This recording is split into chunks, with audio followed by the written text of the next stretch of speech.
Welcome back, my legends, and today I'm going to talk about the lore of the White Raven because there's some actual real-life history behind the whole White Raven and how it connects to Norse mythology, or what someone who leaks will call it, based off of the Valkyries from Norse Germanic mythology.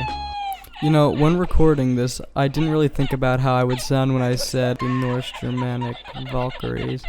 I'm kind of brain dead. But first, my legends, I'll be very honest with you. Look, my first impression so far was that it was underwhelming. I expected a bit more. Granted, it is the first part, but I'm just saying that going through the hassle trying to find the Raven in a hot zone, and then trying to get out of that hot zone while following the tracks, and then you have to travel a certain distance to find the White Raven, and sometimes it's just kind of hard to follow the tracks. I know Dorian Smash got lost a bit, and also I've seen other YouTubers also get lost, so maybe I'm stupid or something, but I can't find the regular remaining of these trails.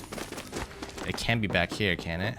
after going through all that trouble, if I was a new player that had no idea what's going on, I probably would not have done the second chapter. And so that's my 100% honest opinion on chapter 1, my first impressions. Now back to the whole White Raven lore. You see, my legends, in Norse mythology, what happened was that Odin the Oldfather had two ravens, one of them being called Munin and the other one being called Hugin. Now the story goes that every morning Odin would send these ravens out to the world to basically see what was going on, and by breakfast they'll return to tell Odin and be like 6ix9ine and snitch on everybody's business. And so that's kind of the short history of the two ravens with Odin. But what does the White Raven represent specifically? Well, Munin represented mind and memory, while Hugin represented thought. And so it looks like Respawn took the route of the White Raven representing Munin, because in the end, when we find the Raven the second time, we hear the White Raven say that you chose an exile, which is a phrase that Arthur, Bloodhound's uncle, said in the stories of the Outlands when they realized that Bloodhound used technology instead of the old ways. And just to confirm it, if we go back to the home screen, we see that Bloodhound even says that that was Arthur talking from Valhalla. And so what's going on here, my legends? Well, ever since season 10, it's very clear that Bloodhound has been feeling a bit sad and depressed because Hammond Robotics has been destabilizing and destroying Bloodhound's homeland because they're mining for Branthium, just like how the IMC back when Bloodhound was a kid were mining for Branthium with the cooling towers, which led to the flash freeze explosion, which led to Bloodhound losing their parent. Now this is all important because back then Bloodhound was a child. They had nothing to do with the explosion and could not stop it. But things are now different because not only is history repeating itself where it looks like another catastrophe is going to happen, but Bloodhound is now letting it happen. It's why they feel so responsible for what's going on, because Bloodhound was put in charge of the village, which a lot of people look up to them. The same village that went to the harvester and marked it with their symbols, symbolizing that they hate this thing and they want them to go away from their planet because they're destroying it. And so Bloodhound is put in this weird situation where Bloodhound wants to help the villagers, but by doing that, they basically will be saying that they don't want to participate in the games. But the whole reason they're in the games is to get as much wins and kills to offer to Odin to let their friend Boone get into Valhalla, because Boone died a dishonorable death. And so if they stand with the villagers, then that means Bloodhound will have to stop playing in the games and stop their mission to try to honor Boone. But if they keep playing in the games, they're going to make their people suffer, because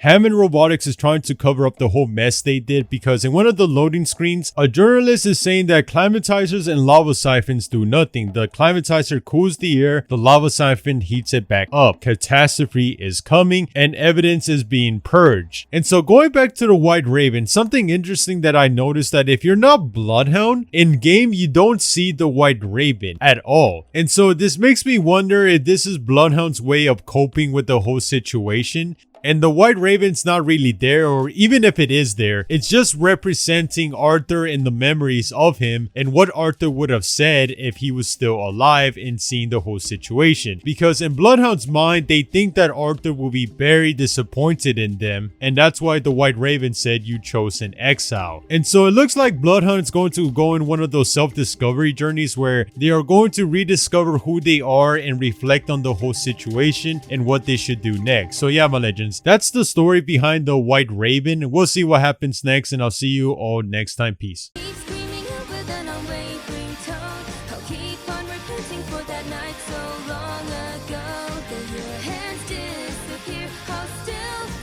Place where you